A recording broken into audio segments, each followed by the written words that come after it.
statins. So statins are basically helpful in the reduction of the cholesterol in the body. So cholesterol synthesis requires HMG-CoA, which will be converted into mevalonate with the help of HMG-CoA reductase enzyme, which is a rate limiting step. So statins will going to inhibit these rate limiting step, that is they inhibit the HMG-CoA reductase competitively, thereby there is no synthesis of mevalonate from HMG-CoA. Further, there is a reduction of the cholesterol synthesis in the liver. So additionally, liver also requires a cholesterol. So when there is a need of cholesterol for the liver will going to increase the expression of LDL receptors on the liver, and these LDL receptors will going to attract the cholesterol in the blood. So the blood cholesterol will be transported into liver for the cholesterol synthesis. Thereby what happens to the cholesterol levels in the blood? The blood levels of the cholesterol will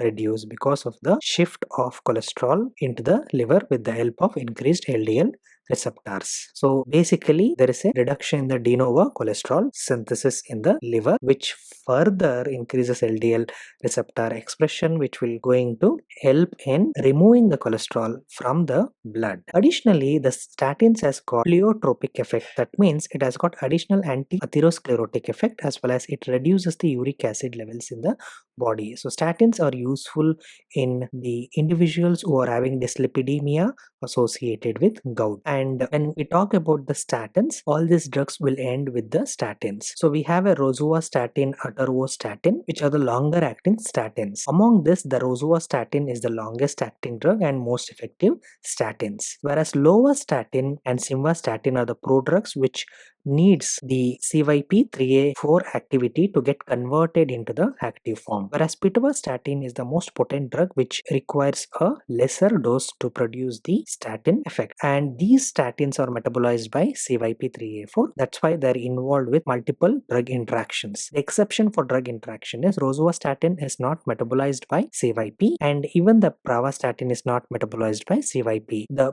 fluvastatin is metabolized by CYP2C9. So next, let us see the indications of statin. So statin is a drug of choice for hypercholesterolemia. It can be hypercholesterolemia associated with nephrotic syndrome, metabolic syndrome, or drug-induced hypercholesterolemia due to loop diuretics, thiazide diuretics, and the beta blocker. And also they are the drug of choice for hypercholesterolemia associated with alcohol. The most common and unique side effect of statin is myopathy, and also it can cause hepatotoxicity. Myopathy is a unique side effect. It can cause muscle damage that can lead to rhabdomyolysis, which can be reflected in the blood by elevated CPK, creatinine phosphokinase, and there can be myoglobinuria, muscles present in the blood, and also color urine. All these side effects are much more commonly seen in females when compared to males, and the statins are contraindicated in during the pregnancy as well as children who are less than 12 years of age. So next,